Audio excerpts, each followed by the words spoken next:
Well, good evening, everybody, and welcome back to the Final Word with MattyB here on the It's a Wrap Sports Network on this Sunday, December the 15th, 2024, the beginning of our broadcasting week here on the program. And yeah, it's just like the title in this show states, I'm here to check the temperature of the room because we have ourselves another Eagles victory, 10 in a row, a record-setting 10-game winning streak by the Philadelphia Eagles as they beat the Pittsburgh Steelers today, 27-13. I had the Eagles winning this game, I think 27-17. So kind of, falls into line what I thought was going to happen today. But the way the Eagles won this game is, I guess, the story after what happened this week with the A.J. Brown, Jalen Hurts stuff. And then the Eagles come out aggressively passing the football in this game.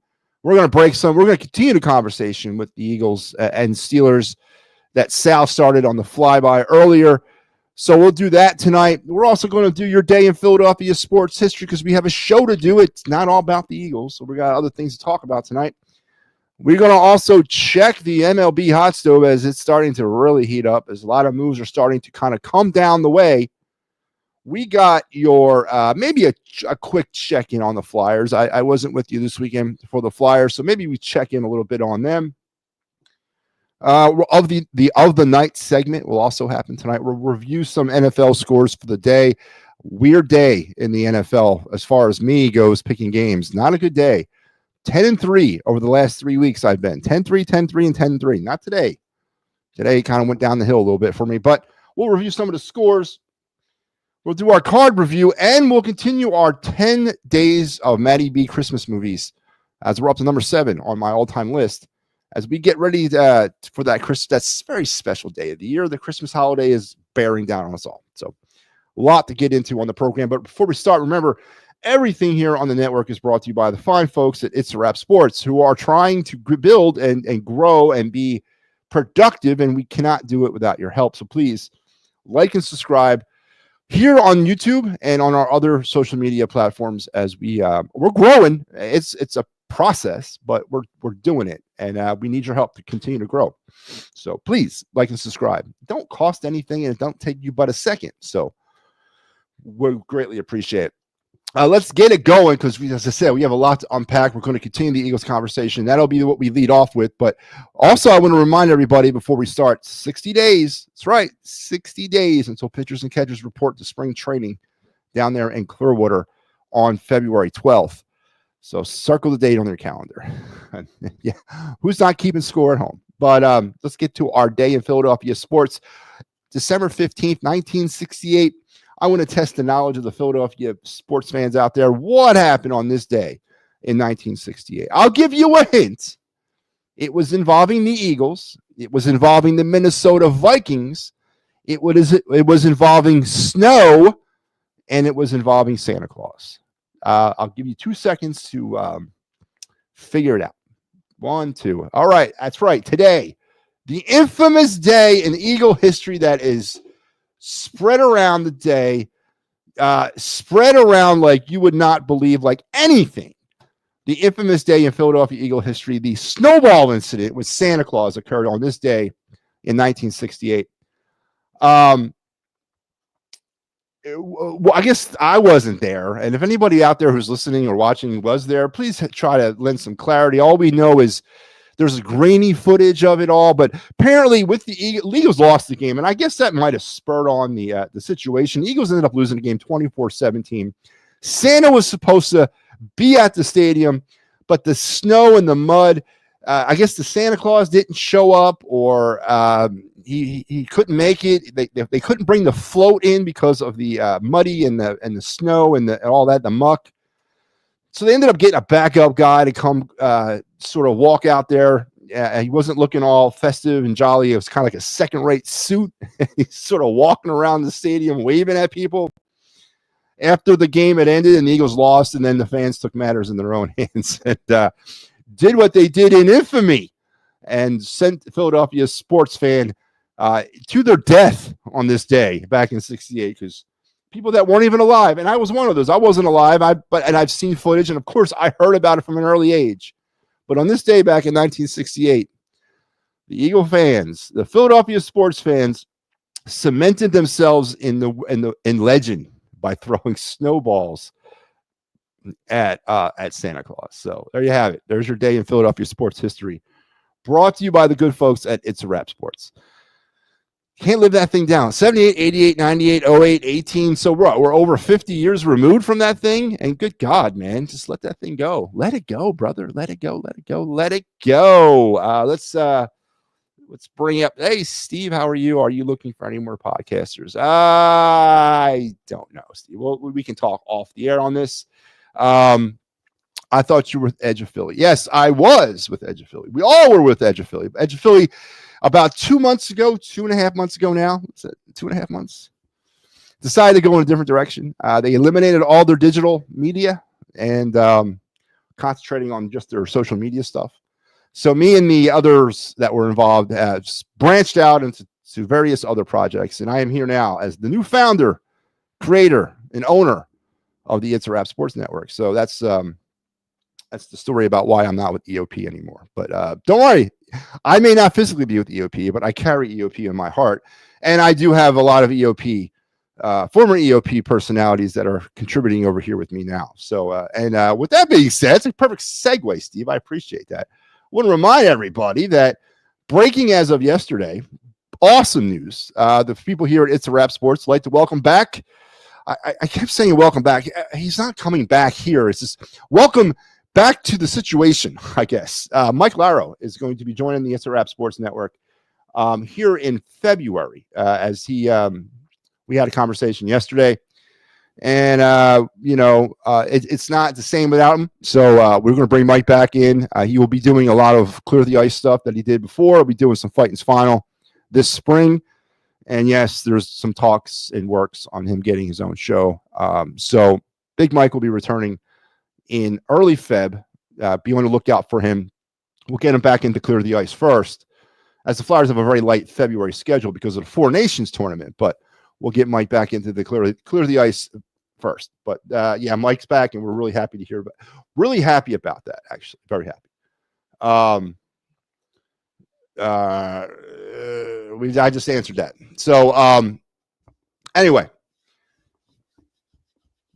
it's good. So that means we're growing, man. Bringing in new people. Steve, as I said, if you want to talk to me, DM me off my email address. The network email address is in the YouTube thing. Hit me up and we'll talk. All right. Eagles 27-13 winners. 27-13. Where do we begin? With this? 10-game winning streak, first time in history of the franchise. 11-2, or no, was it 12-2 now? What are they? 12-2. With the Commanders winning today, they were unable to clinch the NFC East, but they'll have an opportunity next Sunday in Washington to win the division and keep the streak going in the NFC East, where no repeat division champions since the 04-05 Eagles. Right off the get, I gotta get something off my chest. It was the first quarter struggles are still kind of there, but it had a different vibe to it today for me. It had a different vibe. The Eagles came out throwing the ball right off the bat. First 3 plays were passes. Now, officially, they were not to the middle of the field passes, but they definitely were slanted. There were some slants in there, and Jalen was working, and the Eagle offense were working that more to the middle than they were to the sidelines. I know that they don't go down officially as passes to the middle of the field, but it was a very aggressive, pass-heavy, first 3 plays of the game attack to open things up. And I said this on the Birds Blast with Kyle Quinn earlier in the week when we did the pregame, and I said it was part of my keys to Eagle victory was, and we both agree that the Eagles should not deviate from what has gotten them to this point, and that was a run-heavy attack. But I thought, based on everything that had happened, now I don't know the real motivation around why they did what they did and why they changed things up so drastically, but they did. And obviously the pass attack today was emphasized over the running attack. Now, Saquon got dinged up midway through the first half. Maybe that kind of changed things, but I mean, they were chucking it right off the get. And it was good to see that. It was good to see that because, I know that the whole, we don't need to pass it because we just don't need to because we relied on Saquon Barkley. that wasn't working for me because obviously when they did throw the ball, they weren't looking very good. And today to see them kind of, and you know, I guess it was sort of a blend. Saquon didn't get really much today. He had 66 yards in total or so today on the ground. But they were able to keep the ball moving through the air. And though officially on the day, Jalen Hurts would finish with, what was it? 32 pass attempts. Officially, only 5 of them are down the middle of the field. So that still remains a situation that needs to be investigated some more. Now, 5 is more than what they've been averaging.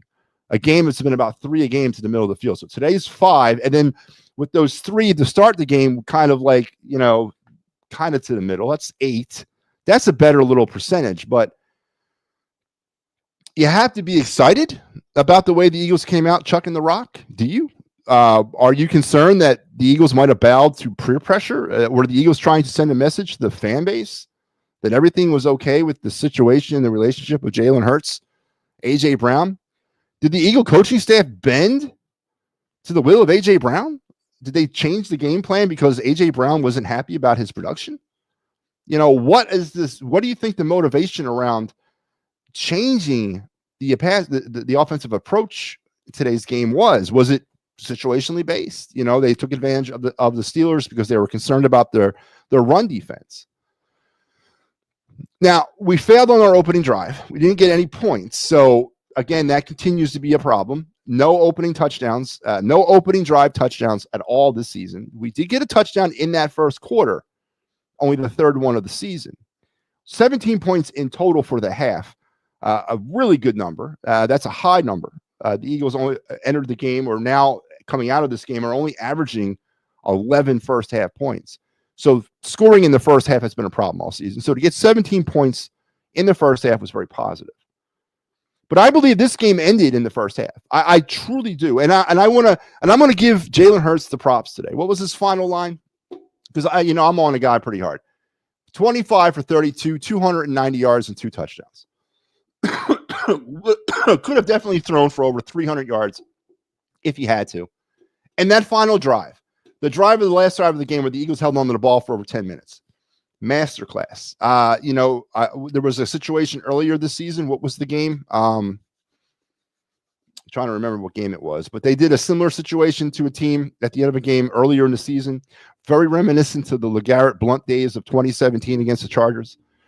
That's how you do it, man. That's how you friggin' beat a team. You just don't let them get the ball back. And that's what the Eagles did. And you got to give them props for that. They iced the game when they had to. But this game, to me, is it more because the Eagles were so much better and firing on all cylinders and playing at an elite level? But does the Pittsburgh Steelers, after watching them, and I'll be the first to admit, I don't watch much Steeler football. Matter of fact, I don't watch it at all. And the Steelers came into this game 10-3. But I saw a team in the Steelers that, 1, can't tackle worth a damn. 2, extremely undisciplined, committing big, bad penalties. I mean, like of the 15-yard variety. And 3, devoid of really any offensive giddy-up.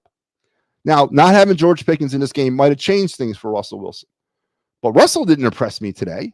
I know he's had a renaissance of a season, a resurgence of a season. I didn't see anything like that today.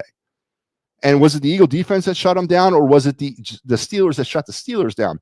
And then the Najee Harris fumble in the early part of the second half sealed the absolute deal for the Eagles. That was the game. And that wasn't because of pressure on the Eagles. That was because the running back couldn't handle a pitch. So, I mean, it is what it is. And you take them what you can get them. And, I'm not going to discredit what the Eagles did today as a whole. But changing up the offensive approach, why did they do that? Why did they come out pass heavy? What was the motivation for it? After 13 weeks, or I should say after week 5 on, they were a run heavy team, but then all of a sudden after some drama with their wide receiver and quarterback, they come out pass happy, effectively pass happy. And does Jalen Hurts have your confidence again? Have you seen enough to say Jalen Hurts can now win with his arm? There were moments in this game, though, where the Eagles' offense got stale. There was major dips in this game. The second half mistakes by the Steelers led the Eagles to this victory. The 3 points off of 2 turnovers that the Steelers were able to get in the first half led the Eagles to this victory. And I'm going to give credit where credit's due with the defense. Defense was put in some bad situations, especially in the first half with those 2 turnovers. And they responded by only giving up 3 points. But the Eagles put the defense in a bad spot. And a better offense, did they take advantage of that? So I look at the 2 turnovers and the 3 points, and the fact that the Eagles just shut the door on the Steelers in the second half, and the Najee Harris fumble down there near the goal line in the third quarter, that really sealed the deal for the Eagles in a pretty even game. But I'm not impressed with the Steelers. And I was thinking to myself as this game was kind of wearing down, especially in that fourth quarter where the Eagles held on to the ball for 10 minutes to end the game. Are the Steelers really this, or are the Eagles really this good? Or are the Steelers really this bad? Because I'm not sold on the Steelers at all. I'm not really at all. And it's amazing to me that they're in first place in the AFC North. And they're going to have an opportunity next week to win the division against Baltimore, just like we're going to have an opportunity to beat Washington and win our division. So the Eagles won today, despite the performance of the Steelers. I mean, good God. I understand, and it was good. And the unsung hero today, my game MVP, it's not A.J. Brown. It's not Jalen Hurts. It's friggin' Devontae Smith. I mentioned this on the pregame as well. Through all this drama, through all this up and down with this team, you know, everything that this team has been through over the last week and everything that this team has gone through over the last season and a half, or about season now, about calendar year, with A.J. Brown. The one constant is Devontae Smith not becoming a distraction at all. I mean, he just puts his head down and goes to work, and he gets kind of lost in all that. I'm not saying it's a bad thing. It's great. But today, my game MVP is Devontae Smith. 11 receptions for 109 yards. The touchdown, he came up big when needed. You can make a case for A.J. Brown. He had 8 receptions for 110 yards and a touchdown. I'm going to go with Devontae Smith because that's what I want to do. Devontae's a good guy, and I'm giving the good guy award to Devontae today because he came up big for the Eagles as they did what they had to do today, and they beat the Steelers to go now 11-2 and now a 10-game winning streak. This game to me was won in the first half when the Eagle defense limited the damage of 2 turnovers to just 3 points. This game was also won for me in the second half with Najee Harris not being able to field cleanly a pitch and just dropping the ball and causing another turnover. The undisciplined tackling. The Pittsburgh Steelers are a terrible tackling football team. Terrible. Absolutely terrible. And the Eagles did what they had to do, and they iced it as they have done all season long. Now, the Eagles didn't come out of this game completely unscathed. Landon Dickerson, Lane Johnson, Saquon Barkley all kind of came up gimpy at certain points of this game. And going forward, obviously now it's a battle of attrition. Now it's a battle of keeping people healthy. Now it's just kind of getting your eyes set on the playoffs, as I guess everyone's now saying that the hardest part of the Eagles schedule is now over, and you head into next week with an opportunity to win the division and maybe clinch all this stuff down to the end. But we also, how important is that number 1 overall seed, right? There was a slugfest happening out there in, was it that Detroit? Was the game in Detroit? Yeah, in Detroit. Buffalo ended up winning 48-42. So we got some help. So the Lions are now 12-2. So there's some help here. That was a game, by the way. I was watching that in between the Eagles game. I had that on my other computer. That Buffalo Bill Detroit game. That was fun. That was a real fun game. And that's a scary game because I don't know if the Eagles can put up that kind of firepower. I don't really know they can score like that. But yeah, 10-game winning streak, 12-2. Eagles are now right into this, have an opportunity next week to win the division, and also at the have an opportunity to get first overall. So the Eagles stat pack, or the final word stat pack on the day. Eagles were 3 for 6 in the red zone, even though that last time in the red zone it was garbage time. They were just killing the ball. For the season now, they're 32-54 in the red zone for 59%. 17 first half points today, 10 in the second half, 156 first half points on the season for an average of 11 points a game, 213 points in the second half, 213 points in the for an average of 15 points. Eagles did commit 7 penalties for 54 yards. Now on the season, they are up to 82 penalties for 567 yards, 6 penalties a game, and 40 yards a game. They forced the 1 turnover for now 16 on the season, about a little bit over 1 a game.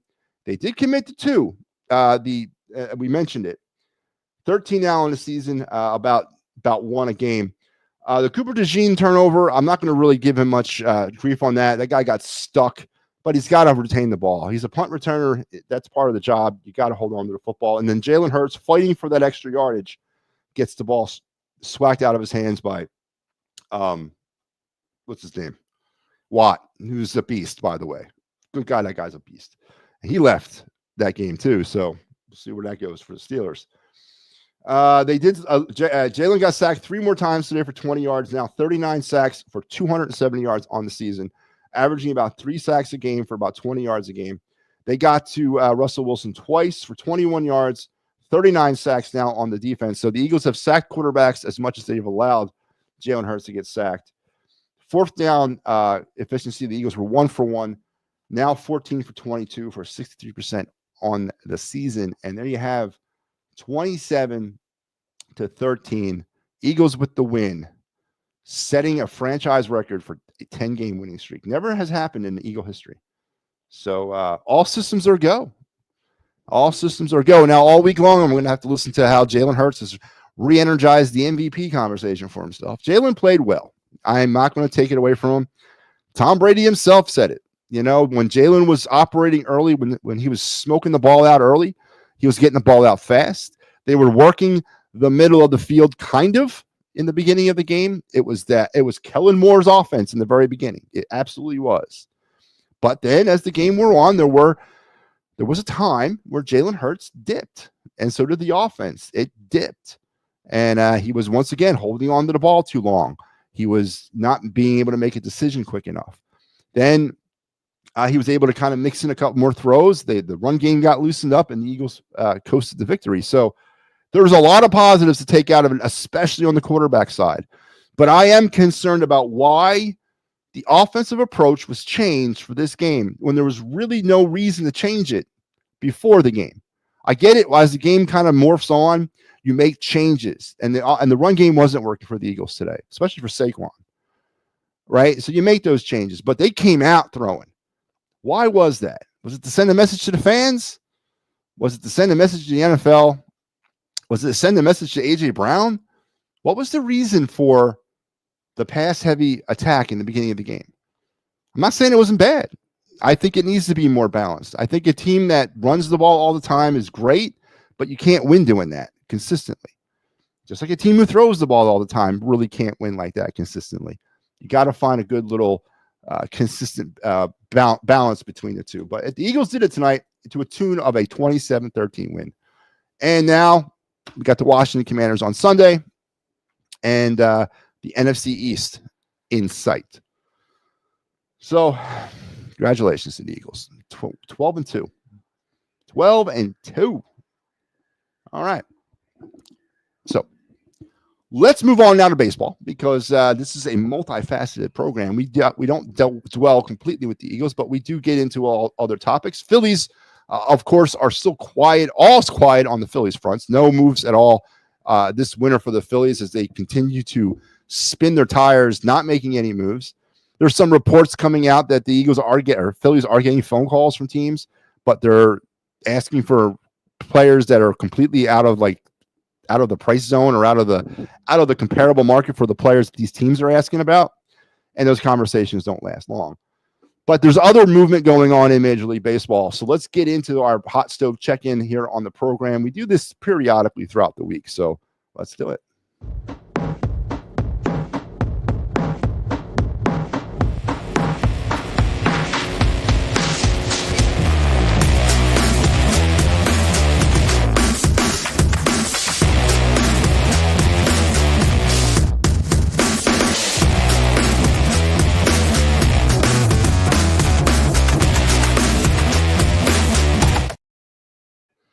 All right, let's check out some hot stove happenings around Major League Baseball.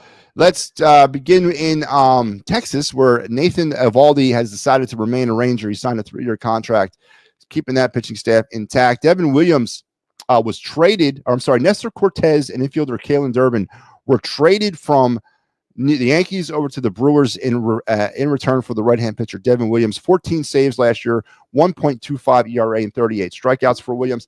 Kyle Tucker on the move too. The Houston Astros traded him to the Cubs for Isaac Pedres, right-hand pitcher Hayden Wesneski, and minor league infielder Cam Smith. As the long-anticipated rumor about Kyle Tucker being on the move happened, as the Astros moved on from him. Wonder where the Phillies were in any of that conversation. Yimi Garcia is going from Seattle to Toronto on a 2-year contract. Jeffrey Springs is heading to Oakland, or sorry, to the Athletics. They're not Oakland anymore. From Tampa to Oakland, he was traded along with Jacob Lopez and Joe Boyle, heading back over to Tampa. So the A's are making some moves as they're trying to get better. Springs last season was 2-2 for a 3.27 ERA and 37 strikeouts. And Emmanuel Valdez from Boston, now in Pittsburgh, traded for a minor leaguer named Joe Votakiski. That's an interesting name. So there you are. You're now caught up completely with the hot stove. So there were some more trades than anything else over the last few days. The highlight, of course, Kyle Tucker being moved. And the Nestor Cortez trade is pretty, I should say the Devin Williams trade, pretty pertinent for both the Yankees and the Milwaukee Brewers. So players and teams are making things happen, but the Phillies are not in the conversation yet. And obviously, the questions as we get deeper into this is going to be, what's up, man? What's the actual recipe here? Why are we not making trades? So we'll wait and see how we come out on all that. But there you have our hot stove check-in, and that was your Major League Baseball portion of the show. Let's get back into football, because I do want to go over the scores from today. Really good games that were happening around the league. Let's start with the game that's currently ongoing. It is 17-3 right now. Green Bay over Seattle as they are getting towards the end of the first half. Games that have gone final: Kansas City all over Cleveland 21-7, but Pat Mahomes comes up gimpy a little bit. It was Cincinnati 37-27 over the Titans. Those Commanders kept pace with the Eagles, winning 20-19 over the Saints. 35-14, the Ravens taking out their frustrations over the Giants. It was the Cowboys beating the Panthers 30-14. The Jets hung on in a big day for Aaron Rodgers, 32-25 over the Jaguars. 2012, Houston beats Miami, as Miami season's pretty much slipped away. The Broncos all over the Colts, 31-13, as Bo Nix and Sean Payton continue strengthening their cases for both Coach of the Year and Rookie of the Year. And it was 48-42 in the game of the day. Buffalo over Detroit. Detroit now 12-2 along with the Eagles as it gets a little tighter in the NFC. It was Arizona 30-17 winners over New England, and it was Tampa all over the Chargers today, 40-17. And way back on Thursday, of course, in the barn burner out in San Fran, Rams beat the 49ers 12-6. And tomorrow we have a two-banger for you on Monday Night Football. The early game at 8 o'clock over on ABC and ESPN Plus, Chicago at Minnesota. And the late game at 8:30 on ESPN, it's Atlanta and the Raiders. So there you have your Week 14 scores in the National Football League. We talked about the Eagles and a very impressive win, but some questions still abound for me. Why did they change the offensive approach? And, are you back on board with Jalen Hurts? Has Jalen Hurts now rectified himself? Do you trust Jalen Hurts now to have to throw the football? And do you trust him to be able to do it successfully? So a lot more questions are coming from this game, but the main thing is Eagles won, right? And the main thing is now a 10-game winning streak as they get closer to achieving their goal as a return to the Super Bowl, perhaps, in 2024. All right. So let's talk some Flyers, I guess. Yeah, we can get into the Flyers. I never like to shy away. Last night in Minnesota, not a good night for the Fly guys. 4-1 loss in a game where Sal had you on the post game, did a great job. Man, Sal works more on his network than I do. But Sal had you on the post game. And I did a short video. I released something earlier because one of the things that stuck out for me in this Flyers game over the weekend was the play of Cam York. And I know, I don't know if you guys are a fan. I'm a huge fan of Cam. I think Cam York is going to be a special player. And I think he's going to be a quarterback on the power play. I think he's going to be a leader on this team for years to come. And I'm certainly not out on Cam York. But he did kind of have a stumble yesterday, a stutter step, as they say. As in two separate occasions in yesterday's game against Minnesota, he was victimized defensively, which led to scoring opportunities and goals. And I released a little short video on the channel there yesterday, and kind of highlighting the one goal, which was terrible, an absolute terrible defensive play by him, as the Flyers were caught pinching a defenseman up to get him involved in the offense. There was a turnover up by the blue line. Cam York, who was the defenseman that was pinching in to be part of the offense, was trying to get back into the play. Ristolainen made a really good job because it was an odd man. It was a one-on-one, but Risto was kind of coming from an angle, and he did a really good job of cutting off the player from the net.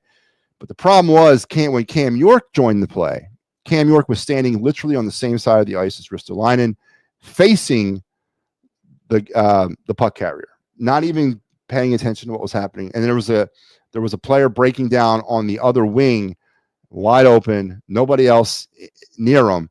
The pass went over to him, and he ended up going in, scoring the goal. So that was probably the most egregious play that Cam York committed in yesterday's game.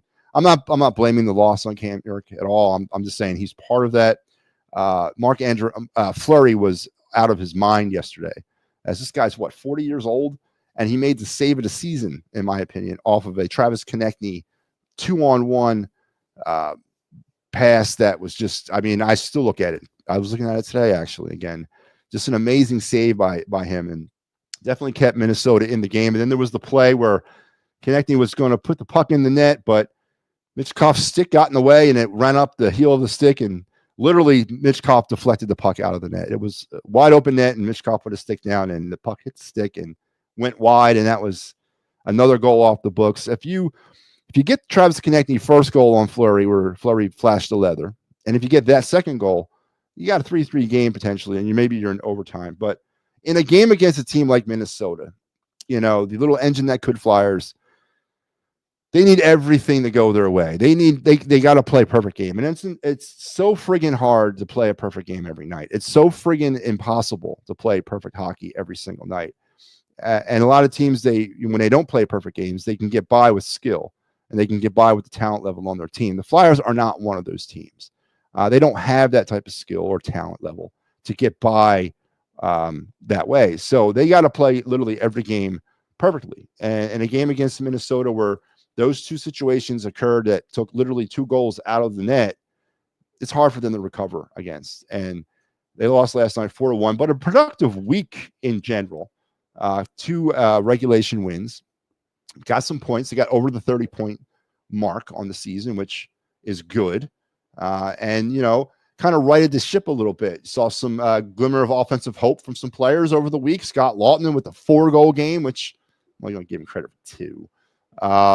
You also had Joel Farabee stepping up his play this week too. So again, all told, it was a good week for the Flyers, and something they can build off of. Now, heading into this coming week, the Flyers are off until Wednesday.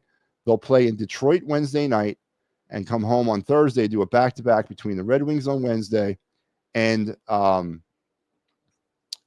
on Thursday night. And here's that schedule for you right now on the network, because, of course, we have you covered on that. Here's our clear the ice schedule for you here. Sal will take you on Wednesday and Thursday, and I got you on Saturday. You might be wondering why I'm making Sal work back-to-back. Well, because this is it for Sal for the year, right? Sal's not working any more games in December. He's taking the rest of the year off. We won't see Sal again until January, doing Clear the Ice. I'm a kind man. You know, I let my employees or my underlings or my subordinates spend time with their families while I do the heavy lifting. That's what I am. I'm a giver. I'm a people person. I'm just a kind soul that way. So Sal's going back to back on Monday or Wednesday and Thursday, and then he'll be gone basically until January. Matter of fact, on January 2nd, I think he's got the next game. And then I will have you for the rest of the month of December, which is about 5 or 6 games, including a friggin' West Coast trip. That's right. Of course, I get those. No one gives me pity. I get the West Coast trip coming out of Christmas, the traditional SoCal trip. Well, they're going to go out to San Jose, Anaheim, and LA. So don't worry. Yeah. It all balances out in the end. So, you know what you got to do.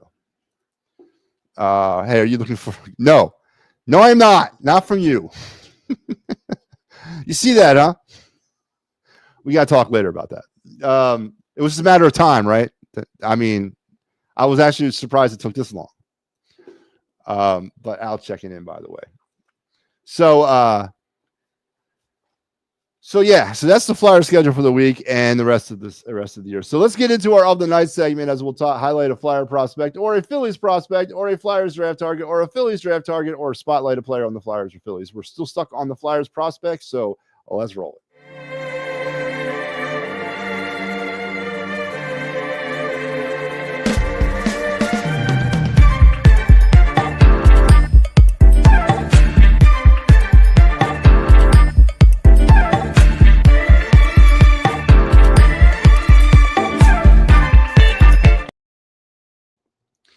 All right, this is the other night segment here on the It's a Wrap Sports Network on the Final Word with MattyB, or again, where we highlight either a Flyers prospect, a Phillies prospect, a NHL draft target, an MLB draft target. We'll spotlight a Phillies player or a Flyers player. We are still in that kind of transitional time of the year where we'll be moving into baseball stuff starting in January, but we're still on hockey right now. So we're going to go Flyers prospects yet again. And tonight, we're going deep into the Flyer prospect pool. I mean, real deep. Brian Zanetti is your prospect player of the night, the left-handed defenseman for the SCL Tigers of the NL. The 6'3", 192-pound defenseman drafted by the Flyers in the 4th round of the 2021 NHL draft, who is a slick skater and extremely aware player who demonstrates leadership skills on the ice at times. That's not me. That's Elite Prospect saying this. It's pretty interesting when you put in your bio, you show leadership skills on the ice at times. So take that for what you want. Zanetti, a younger player so far through this season. I just had to stop. There he is. 27 games for the Tigers, 2 goals, 3 assists, and 5 points for a modest -1. The NL is a Norwegian league, by the way. It's not the National League. So I was just hoping, trust me, I'm not reading the wrong thing.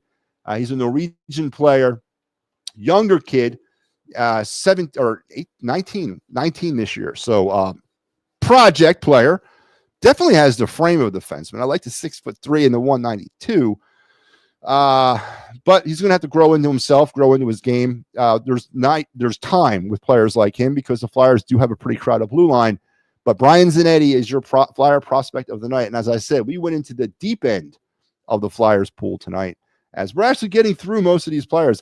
I've in the 2.5 months that I've been doing this show, we've gone through the majority of these Flyer prospect players. So we'll continue to roll through, and then starting in January, we're going to amp it up, starting at the end of the World Junior Tournament, which we here at the It's a Wrap Sports Network are proudly to say we are credentialed media representatives at this year's World Junior Championships in Ottawa, where we will see the world's best U20 players under 20, or actually U20, playing in a world tournament, the NHL stars of tomorrow, if you will, and some future Flyers and current Flyer prospects, some future Flyer draft prospects, and Flyer prospects will be on showcase up there in Ottawa, and starting on the day after Christmas, and we will be there to cover that for you. I keep saying we will be there. I mean, I'm going, right? Because it's only me. I mean, me and Sal are the network. It's not like I got like 19 people stashed in the back room here waiting to just go out into the world. But I'm going to Ottawa to cover this event for the It's a Wrap Sports Network. And I'm looking forward to it. Going to unleash myself upon the international hockey community.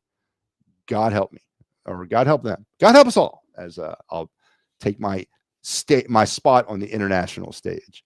But yeah, I can't wait for that. Starting the day after Christmas. And then when that tournament's over, which is right after New Year's, we're going to get into really breaking some of the draft stuff down too. So yeah, I can't wait. Al just got in from the Eagles game. Go Birds. Yes, Al, we talked about it. Al, I want your opinion and anybody else's opinion as we are winding through this show tonight. Some positive things. I like the aggressive attack offensively coming out the gate. I love the fact that they started out hot, 3 straight passes, not officially targeting to the middle of the field, but definitely middle of the field-ish. On the game, they attempted 32 passes. On the game, they attempted 5 of those passes officially to the middle of the field, a season high in 2024. They definitely were flexing their aerial muscles. But Al, why? Why now? Why today? Why was the approach changed heading into this game? I get maybe changing your approach through the game, but they came out throwing. Why? It was good to see. The first quarter, first half, 17 points. They did not score on their opening drive. They did get that first quarter touchdown. The offense was cooking definitely better than it's ever cooked in the first quarter of games this season, as they changed their approach to go back more pass heavy. But I'm going to continue to ask the question, why? Is it a coinky dink about everything that happened? They change. Why? 10 points in the first half. Yeah, 10 points in the first. Woo. Yeah, it was. And then, of course, the other big moment of the first half. This game for me was won in the first half. The Eagle defense limiting the damage of 2 turnovers to just 3 points. And the ineffectiveness of the Steeler offense without George Pickens. Russell Wilson was, I'm not going to sit here and tell you I've watched a ton of Russell Wilson. I've not watched Russell Wilson play football since he was a Seahawk, right? I ain't going to sit here and tell you I am a Russell Wilson aficionado. I am not, but boy, there was a lot of talk heading into this game about the resurgence and the rejuvenation of his career. I did not see any of that tonight. I saw a very old Russell Wilson who has skills, has a little tread on the tires, can still make the pass, but there was nothing resurgent about that. There was nothing rejuvenating about what I saw with Russell Wilson. The Steelers also, without George Pickens, and again, I am not going to sit here and tell you I am a Steeler aficionado. The Steelers had offensive issues of their own in this game. Couldn't get out of their own way. Too many big penalties. Bad, the turnover, the Najee Harris turnover, I cannot emphasize how important that turnover was. That ended the game. The game was over then. For the Eagles won that game at that time. But the loss of George Pickens, I bag on the Eagle offensive attack by saying it's one layered with the running game. But boy, are the Pittsburgh Steelers one layered with George Pickens? If George Pickens is not in the lineup, are the Steelers like dead in the water? I mean, is that as cut and dry as it goes? Because I did not see an offensive attack I didn't see a team offensively that was 10-3 heading into that game. And it's amazing that they were 10-3 if that's the way they've been playing all season. I saw a poor tackling team. I saw a team prone to the big bad penalties. Listen, I'm not going to take away from the Eagles' approach tonight. I'm not going to take away from what they did to kind of seal the deal here. They took advantage of other teams' mistakes. That's part of this game. But, I mean, yeah, a lot of people are saying this was a definitive test. This was it. This was the Super Bowl litmus test. I disagree. It wasn't. The Steelers stink. I mean, what I saw was a stinky team. All right? And again, I still think in MattyB's old power rankings, which I run here, I got the Eagles as the 4th best team in the NFL. Right now, they're the 4th best team. I'm not making any changes to my top 3, but they are the 4th best team in the National Football League. But there's 3 teams ahead of them that are going to have a lot to say about the Super Bowl picture. But And then none of them are the Steelers. But I did not see a Super Bowl contender in the Steelers. I didn't. I saw an old quarterback, devoid of offensive weapons, a running back that can't handle a pitch, and a team on defense that can't tackle. With the exception of Watt. Boy, that guy's a one-man wrecking show. And again, he went out late in the game and potentially could be lost for some time. Hopefully for the Steelers, that's not the case. But yeah, there were some impressive things. A.J. Brown was impressive. Devontae Smith, with his head down, doing what he's supposed to do, never saying a word, was impressive. I wish to hell there was a way to lock Devontae Smith down as a lifetime Eagle. I think he's got it. No, not only does he have it on the field, he's got it up here. He understands what it's supposed to be a pro. AJ came out with all the dancing and the flashiness and the look at me, I'm catching passes. Oh, great. But why was it changed? Was it changed to kind of placate AJ Brown, to kiss his ass? Why did the Eagles get away from what was working for them? Inquiring minds want to know, everybody. I need to know. I don't think they changed their approach for this game because any other reason they are the best rush defense. Russ is cooked. Yeah. I disagree. I think they definitely changed their approach. What do you mean? I don't think they changed their approach for this game because any other reason than they are the best rush defense. I don't know, Al. I really don't. I don't buy that. The Steelers' offense was anomaly all season long. Yeah, and without George Pickens, if that's what this offense is, good God, man. Whew. I mean, the Eagles gifted the Steelers 2 turnovers in the first quarter or first half. First quarter, right? Gifted it to them. Starting position at the 50-yard line and starting position down there by like the 20. And the Steelers came out of that with 3 points. The game was over then. And if you were a Steelers fan and if you weren't thinking the game is over then, you're more delusional than I am. All right. The game was over when you don't take advantage of 2 turnovers and turn those into 14 or at least 10 points. Can the Eagles survive that against the Chiefs or the Lions, giving the ball up like that? We'll see. It wasn't a clean game by no means for the Eagles. It wasn't. It was not a clean game. There were some mistakes made. Eagles committed 7 penalties in this game. That's a trend that's going way up. That was the best grown man game closing. Oh, Steve, it was one for the ages, man. Masterclass. It's written down in my notes, man. I thought, honestly, the LeGarrette Blount has always stuck in my mind. That drive against the Chargers in 17, where they sucked about 7-8 minutes of the last part of the game away. I always thought that was the watermark for masterclasses in game-killing drives until tonight. 10 minutes and 29 seconds to kill the game. I mean, Tomlin punted and pinned the Eagles down on the 5-yard line, 3-yard line, wherever it was, down by the goal line. Hoping he was going to, not hoping, anticipating he was going to get the ball back. And the Steelers defense couldn't get the ball back. They can't tackle. Their defense, the scheme at the end of the game was strange. They were playing back. I mean, I don't understand it. I don't see how the Steelers are 10-3. Honestly, don't. I honestly don't see how the Steelers are 10-3. CJGGGJ was very selfish and unrealistic going for that pick and giving up the touchdown to front. Yeah, good catch by Pat, but should have been knocked down. I don't know. It was thrown through traffic. Yeah. I thought it was a pretty damn good. I thought it was an impressive window thread by Russell Wilson there. The Eagles controlled the second half clock by 75% or more. Yeah, I thought the Steelers held the ball twice. Had 2 second half possessions, I read somewhere.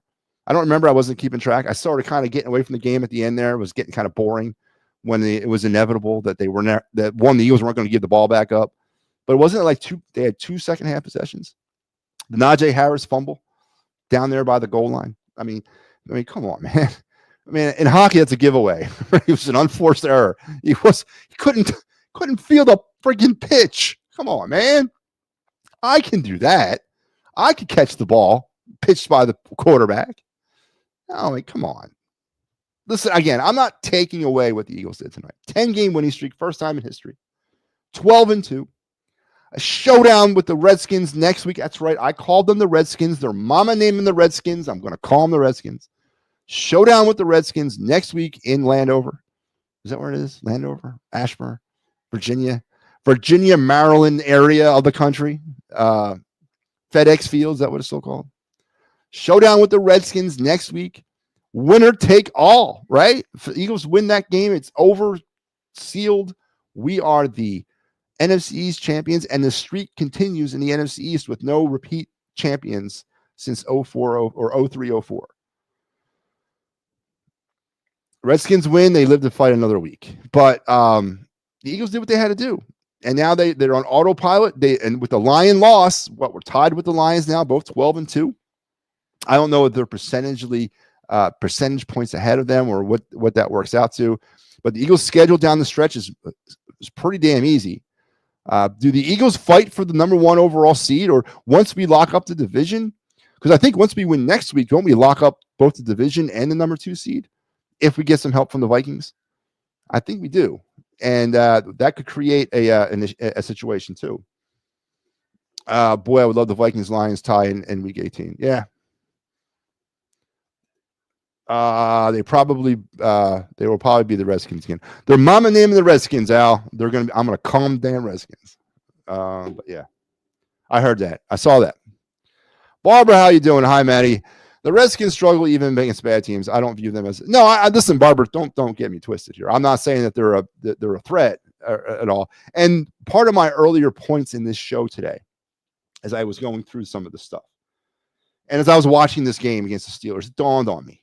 MattyB had an epiphany. God spoke to me through my television, and he said, he said a lot of things, but I only listened to some. And the one thing I did listen was, are the Eagles this good, or is the NFL this bad? Because every week, we seem to, and the schedule was easy this year. I know it was. It was. I mean, we're not going to sit here and draw straws about that. But boy, I mean, come on. Every week I see these teams that the Eagles are playing making stupid mistakes. I see Lamar Jackson missing the open receivers like 5 times. I see Najee Harris not be able to field a goddamn pitch from Russell Wilson. I see teams that can't tackle. I see teams that are committing penalties in droves. I see them every week we play against these teams. Now, I know there's a pecking order, as there is every year. There's the elite, there's the middle of the pack, and then there's the bottom feeders. I get all that. But are the elite seriously like 3 teams? I mean, is that it? And we haven't played any of those 3 teams yet? Because I'm starting to wonder if the Eagles are this good. It's because I don't think they are. I honestly don't think the Eagles are this good. They can't be. There's just no way. It doesn't make any sense to me.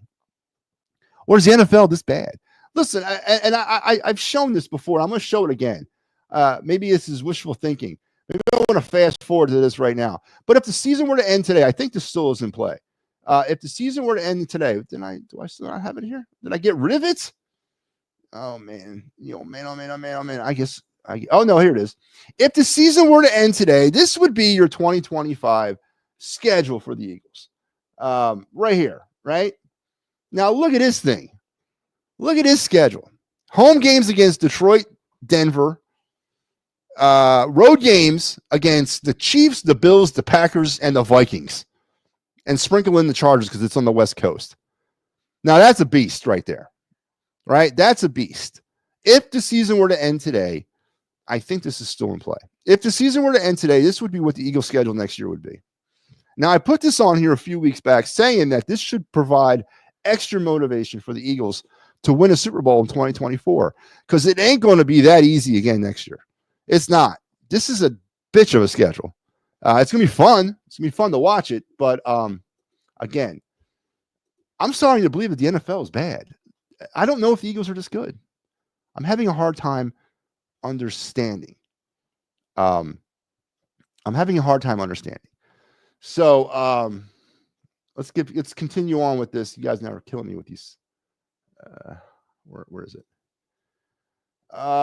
Steve says the NFL is bad and has been bad since the last bargaining agreement. Now, Steve, come on, man. Jeez. Good question. The NFL seems very mediocre this season. Is it the NFL's mediocre, Barbara, or are the Eagles' opponents that mediocre? I don't remember looking at the schedule. I do remember looking at the schedule earlier this season at the beginning in May when it came out, thinking, you know what, this is not that hard. But I still saw a pathway to 8-9. I ain't gonna lie to you. I still saw a pathway to 8-9. But then I thought back on the schedule from last year. And I'm like, that's not even in the same like stratosphere. So, and the Eagles were playing off of a second place schedule or a second place finish last year, this year. So I don't know, man. Al says, yikes on that schedule. You ain't kidding now. And this ain't me making it up, man. These are cold, hard facts. The Eagles or the NFC East plays the AFC West next year. That's their geographic or their conference opponent. Now, geographically, we play the AFC East for that extra game. And if the Eagles finish in first place and Buffalo finishes in first place, it's going to be the Eagles. The Eagles will get the Bills, right? So we will get the Chiefs. We'll get all the other AFC West teams as well. We also play the NFC North. That's our full division next year, who the NFC East plays. So this schedule will be the schedule, with maybe the difference will be between Atlanta and Seattle. They may change, but this is your schedule next year. This is like 95% of it. They're going to be on the road against Kansas City. They're going to be on the road in Buffalo. They're going to be on the road in Minnesota and in Green Bay. And we have that extra road game next year too, because of the Brazil thing, being how we had the extra home game this year. So they got to go ahead and win the Super Bowl, man. I'm telling you. Lions are missing lots of players on defense, and Buffalo's defense is below average. The only win because of Josh Allen. Listen, I don't know, Barbara. They're putting up like what, 45 points a game? It was the last two games, just like slinging it, man. Slinging it. Can the Jalen Hurts-led Eagles, even with the rejuvenated passing attack, with Jalen Hurts throwing close to 300 yards today, can they keep up with Josh Allen? Can they keep up with Josh Allen? Can they go throw to throw at Josh Allen? Now, Pat Mahomes dinged up a little bit today. Can they go throw to throw with Pat Mahomes? Can they go throw to throw with Jared Goff? Almost said Matt Stafford. Jared Goff.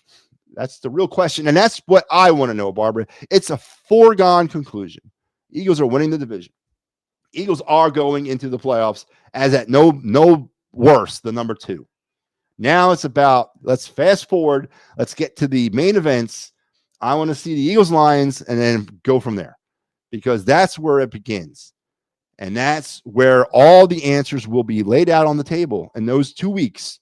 The NFC Championship game and the Super Bowl. That's everything that I'm going to want to know right now. The other thing with the NFL is you have zero idea if a team is really going to be the next year NFL Cup. Yeah, it does, Steve. But listen, how much of a drop-off is Buffalo going to make in a year? How much drop-off is Kansas City, the dynasty that we are living in, going to be in a year? How much drop-off is Detroit? Detroit's a young team coming up. Steve, try to wish that schedule away all you want. It's coming. That's the 2025 schedule. Now, it's not here yet, and we should not be looking at that. We should be focused on 2024. But it's going to make not winning it all this year that much harder heading into next year with that schedule ahead of us. So that's all I'm doing. That's all I'm presenting there. I love Josh and Burrow, my favorite quarterbacks. Yep. Burrow, another wasted year for Burrow. All right. How about those Niners? Pat must be sad. Yeah, I heard. Yeah. I can't talk about Pat. He's not on this network, Steve. I'm not giving credence to my competition. You got to understand, Steve, this is a business. I'm not going to mention Pat. Pat's alive, and I like Pat, but he's working somewhere else, so I can't talk about it. So back off, Steve. But who I can mention here on It's a Wrap Sports, for those of you that missed the announcement earlier in the weekend and missed the announcement earlier on this show, starting in February, we're bringing on a new cast member. That's right.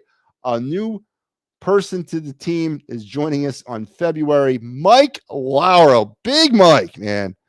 Big Mike is joining the It's a Wrap Sports Network. He'll be coming in February. He's taking care of some personal things, some professional things he's got to handle.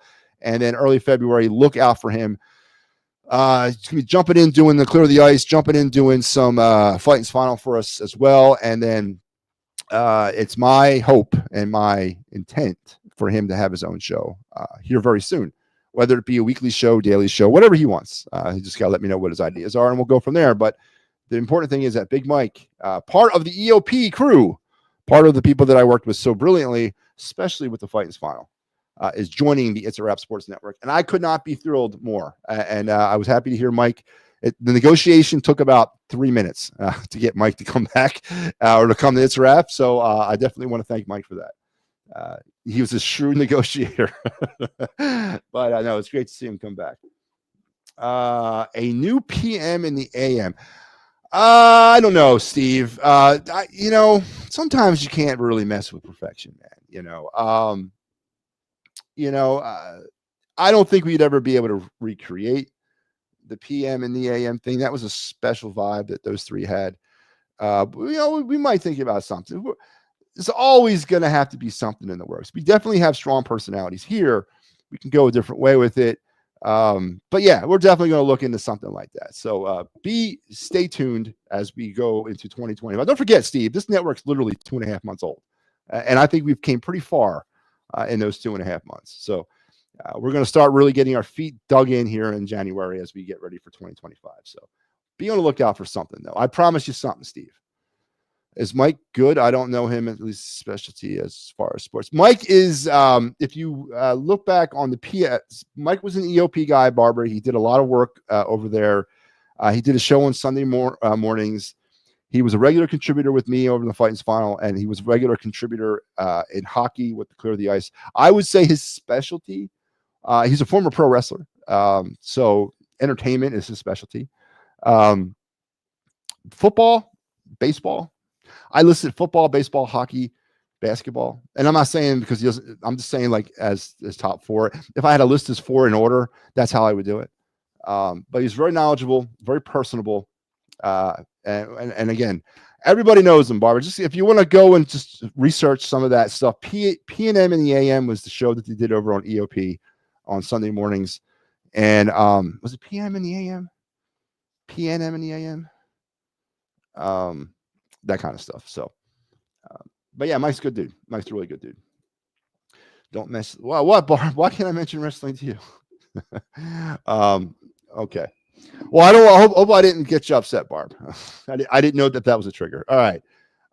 We got one more segment. I got two more segments I got to knock out here on the program. Let's get into our card review of the night. Let's do that real quick. And then we got to do our Christmas movie thing. Looks a little something like this. Looks a little bit like I can't miss. Hey, this is what you call a bad. What? This is what you call a bad. What? Looks a little something like this. Looks a little bit like I can't miss. Hey, this is what you call a bad. What? This is what you call a bad. All right, yeah, this is the MattyB card review segment. The segment on the program that is my favorite. Let's face it, it's my ultimate all-time favorite. When I take a card from my very vast sports card collection, we talk about financial value, intrinsic value, nostalgic value, or just value because I love it. We talk about the player a little bit and about maybe how I found this card. And tonight we're back on the ice. It's right, hockey, baby. I have an actual pretty large hockey collection, maybe larger than most. Hockey cards, and hockey cards are real. When it comes to value of hockey cards, they're actually per capita more valuable than baseball cards. They spend a lot of time and effort on designs of hockey cards, and a lot of money goes into the marketing of a hockey card. So when cards come out, even the scrubby players have value today because of the way their cards look. And again, I don't mean no offense by saying scrubby players. It's just, the Wayne Gretzky's, the Mark Messier's, the Mario Lemieux, the Jaromir Jagrs. There was the wax pack days. Those guys stand on their own. But a player like, Bob Proverb is not going to have a valuable card from 1983 because it was a wax card and it really was nothing. But today, a player that does not really amount to much in the NHL, maybe is a cup of coffee in the league. But he has a card on O-Pee-Chee that's, with the hologram refractor, with the 3D logo on the bottom corner. It's about a $9 card because based on the actual design of the card. But this card is a wax pack era card. This is a 1990 Topps card that we're going to talk about, because the majority of my cards are from the Wax Pack era, because that's when I was pulling cards. So we're going to go way back on this one, way back to the year 1990. And tonight, a Hall of Famer who frustrated me as they were winning Stanley Cups throughout the 90s, and just really a really good team, really good player on a really good team. Here's our card of the night. The 1989-90, which was made in the 90-91 season, team leader card of Joe Sakic. Now, this is Joe Sakic as a Quebec Nordique, and hence why I like this card. All right. Obviously, the Quebec Nordiques are no longer a team, but Joe Sakic was one of the last players to don a Quebec Nordique jersey prior to them moving to Colorado and becoming the Avalanche. Of course, he was around during the trade, right? The Lindros trade. He actually was teammates of some of those players that came over. You know what I mean? So Joe Sakic, as one of the last players to wear a Quebec Nordiques jersey, I think him and Hextall were teammates for a year or two at one point. This is Sakic's 89-90 team leader scoring card from Topps. Modest card. Again, it's a Wax Pack era card. What is it, $6? I saw it listed as ungraded. $4. This card is ungraded, listed as, I could not find it graded anywhere as a PSA, anything. But the card I have is very similar to this card. Now, when you look at this card right off the picture, you're looking at it looks like the card is yellow. Maybe it was stored in a smoker's basement for 30 years. It's not. This is how the whole entire set looked and its actual run. And then when I show you the physical card, I don't know if you'll be able to see it, but it looks just like this. So it's not smoke damage. It's not tobacco. It's not nicotine. It's just the way the card was. Again, $4. I remember pulling these cards. I don't remember specifically pulling this one, but I do remember that year's cards. Topps 90-91. And this is Joe Sakic's card from 90-91. And I actually have his rookie card, again, in a Quebec Nordiques jersey. We'll talk about that card in a different show. But yes, I have a Joe Sakic rookie card as well, wearing a Quebec Nordiques uniform. At any time you can sport a card with an iconic uniform like Quebec, you hold on to them, and a Hall of Famer to boot. So there you have it. Tonight's card was the Joe Sakic 89-90 Topps scoring leader card. And there it is in its physical form. Again, I don't know if you can see it, but it's that kind of yellowish tan color here as well. And I know this card has not been exposed to any smoke. So it's just the way those cards looked when they came off when they were cut off the press. So there you have it. The Joe Sakic team leader card from 89-90 or 90-91 Topps. That is your card of the night. Love that segment, man. Love that segment. Barbara says, sounds good. I love baseball and hockey and a big personality. Oh, then you'll love Mike. I'm surprised you don't know him, Barbara. I'm sure you'll know him when you see him. Let's see how much space you can occupy in the cuz. Oh man, Steve, let me tell you. Yeah, that was interesting, man. I affected him, and I love it. I had fun with Anthony. I did. I enjoyed it. I do need to probably turn up the heat. I need to. I don't want him to forget about me, so I need to hit him. I need to launch a strike just to get him back in my. Just to get him back in my mind, or get me back in his mind. No, I don't mind wrestling. No, listen, I'm not a wrestling fan at all, Barbara. Mike was an actual pro wrestler. It's funny listening to his stories, though. But no, I'm not a wrestling fan at all. I've never followed it. I was too into other things when I was a kid, so never got into it. Yep, the Lindros Traeger. I thought he was. Yeah. Sakic, Sandin, Brian Fogarty, Owen Nolan, Curtis Lecision could have all been the most talented starting five. Such an awful record. Yeah. They went on to have some success there in Colorado. So there you have my card of the night, which now leads me to my final segment. This is, of course, for Christmas time. This is the MattyB's all-time top 10 Christmas movie list. We're up to number 7 on the countdown. Number 10 was It's a Wonderful Life. Number 9 was what the hell was number 9? Oh, any version of the Christmas Carol, to include the cartoon versions. And number 8 was Elf. Not a big Will Ferrell fan, But Elf is just an amazing, very nostalgic movie. It reminded me of the back in the day. I don't know, for some reason, maybe it's the department store thing they went with the way, Wanamakers just looked like back in the day. And I know they still have that light show down at the original Wanamakers downtown in Center City. I know they still have that. But the whole department store thing just really brought nostalgia back to me. I'm not a big Will Ferrell fan, but it was just a really good movie because of that feel that it presented to me, at least. And my number 7, which leads me to my number 7 movie, or number 7 on my list of our countdown here. And I want to bring something up. Am I going to be able to do it here? Yep, here it is. Here's number 7 on my list.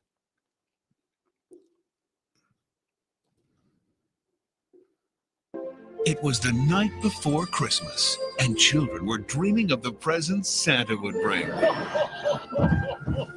Somebody's on the roof. But this Christmas Eve, Hey, you! the unthinkable happened. You killed him. Did not. Now, this night, If something should happen to me, put on my suit. The reindeer will know what to do. it's up to them Let's go! to save the day. Together, Scott Kelvin and his son Charlie take on the biggest job in the world. Looking good, Dad. And though it has its dangers, Nice teeth. he thought it was just for one night. You're the new Santa. I am not Santa Claus. You put on a suit, you're the big guy. What if I don't buy into this Santa Claus thing? Then there would be millions of disappointed children around the world. He doesn't want the job, It was a dream. but it's growing on him. I've gained 45 pounds in a week. Now he's getting into the spirit There are a lot of kids that believe me. I want some ballet slippers. and getting ready for the biggest night of his life. How could I have done this without you, Charlie? You couldn't. Walt Disney presents a timeless tale that will warm your heart, I love you, Santa Claus. Love you, son. lift your spirits, and make you believe. You really are Santa Claus. Pretty cool, huh? All right, there you have it. My number 7 movie on my all-time Christmas list, Santa Claus. So, it's hard to come up with fresh ideas about Christmas movies. And this one was, the way they went with this was the story of Santa and the origin stories. It's always, you're growing up, you always wonder, well, how do they come up with this? What's the origin story? And this was a modern take. Funny. Tim Allen was amazing in it. The sequels were even funny, but the original one shows up on my list as number 7 on MattyB's all-time favorite Christmas movie list. We're going all the way up to 1, and number 1 will be revealed either on Christmas Eve or Christmas Day, depending on what night or what show I do. I don't know if we're doing Christmas Eve or Christmas Day yet, so we'll figure it out. But number 10, It's a Wonderful Life. Number 9, any version of the Christmas Carol. And number 8, Elf. Number 7, The Santa Claus. And then tomorrow we'll do number 6 and go on and so forth. So you have to stay tuned to find out what might be my all-time favorite Christmas movie. You might be surprised. So I hope you enjoyed that. Santa Claus was fun. It's very fun. Very fun movie. Very funny movie. Very well done movie. All right, that's going to do it, folks. We have reached the end. I have reached the end of my fun. Eagles dominated the conversation, of course, tonight. 27-13 winners over the Pittsburgh Steelers in a game that was viewed as a test for this team. A test between two teams that had Super Bowl aspirations. I don't see one of the team's aspirations. I don't think the Steelers are good. After watching what I saw today, I saw a team that couldn't tackle. I saw a team that committed too many penalties. I saw a old Russell Wilson apparently not able to throw to anybody other than George Pickens. And I saw a team that made really bad mistakes with the football and could not capitalize on bad mistakes that the Eagles made. So I am not yet convinced, because I don't believe now in the validity of the Pittsburgh Steelers. I did see, though, a revamped effort of the passing attack. Was that because of what happened this week? Was that scheme? I have a feeling that if they try to sell it as scheme like Al did, and by the way, with Al's admission that he believes it was just scheme because of the rush defense, I have to direct you to Big Al's Excuse Emporium, aisle 4, of not accepting reality with Eagles fans, because We cannot accept the reality that it could possibly be an opportunity that the Eagles did to placate to their star wide receiver, to kiss A.J. Brown's ass, so to speak. It was not potentially something to show the rest of the NFL that we could throw the ball if we wanted to. It wasn't a, we'll show you type situation. Al wants to believe, as he does because he's the chief proprietor of Big Al's Excuse Emporium, that it was because of the Steelers rush defense. Even though after 13 weeks or what, since week 5, the Eagles have been nothing but a run-heavy team. We switched this night, this day, this game. We decide to debut a passing attack. Why is the question now I want to know. And if you subscribe to Al, you'll find the answer on aisle 4 of Big Al's Excuse Emporium because of the Steeler rush defense. So there you have it, folks. Gotta take a shot always, man. Oh man, I was just going to ask what the importance, but that's what it is. We went with the passing attack, Steve, because of the Steeler rush defense. After abandoning the passing attack for 14 weeks, or weeks 6, 7, 8, 9, 10, 11, 12, 13, for 9 weeks, we went away from the pass. We have drama with our star wide receiver, and then we come out throwing pass happy. Why? Al and the providers of the Big Al's Excuse Emporium want you to believe that it was scheme because of the Steeler rush defense. Al's there spilling aisle 4. I think they purposely forced the ball to Brown. Yes, Barbara, and me and Kyle Quinn talked about that on the pregame show, and matter of fact, I said that they were going to do it. If you play back the tape, I was like, you know what? I think they're going to come out and purposely throw the ball to AJ, and I think it was going to work because I picked the Eagles to win this game, so that's why I get paid the big money. Any worries in the physical game letdown versus Washington? I have the Washington Redskins winning this game, Steve. Not because of a physical letdown. Again, Steve, listen, I'm going to say that the Eagles are going to lose this game, but I don't know. They probably will win. They've been winning despite me all season long. It is just, again, I go back to the whole NFL stinks thing. I don't know if, other than the 3 teams that I've mentioned, Detroit, Kansas City, and Buffalo, there's any other team in this league that's worth a damn. And the Redskins turtled up a little bit, but they've come back, and now they're 9-5. They have something to play for on Sunday. They have a division at stake here. If they lose, they're done. It's no longer, they're going to get in probably as a wild card, but they're done with the NFC East. I have the Redskins winning the NFC East. I picked them at the beginning of the year. I don't know. I think it's going to be a good game. I can see it going either way. Obviously, I don't know, Steve. I've stopped trying to figure this stuff out. Matty, I picked the same exact score on Phil's show, but I'm sure you won't give me credit. Nah, he won't. Of course not. Phil's a homer, Barbara. Phil's a homer. And he's a slobbering homer, too. He's like a worse than a regular homer. He's a slobbering homer. Eagles. Yeah, it's bad. Really bad. I don't know why you even bother with them. All right, that's going to do it for me, guys. You guys have a good night. And remember all the great programming we have here on the network. Tomorrow at 7, Big Sal. Big Sal is coming at you with the wraparound. And I'll be back with you at 9 o'clock for the final word with MattyB every Sunday to Thursday at 9 p.m. Until we talk then, until we talk again, you guys have a great rest of your night and an even better tomorrow. Take care. I'll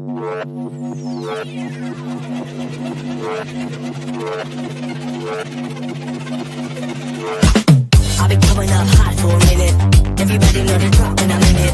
I drop the top when I'm in it. Everybody know the drop when I'm in it. Yeah, I feel so good. Everybody know I'm on. You know when the click through to the send it's supposed to be a trophy, but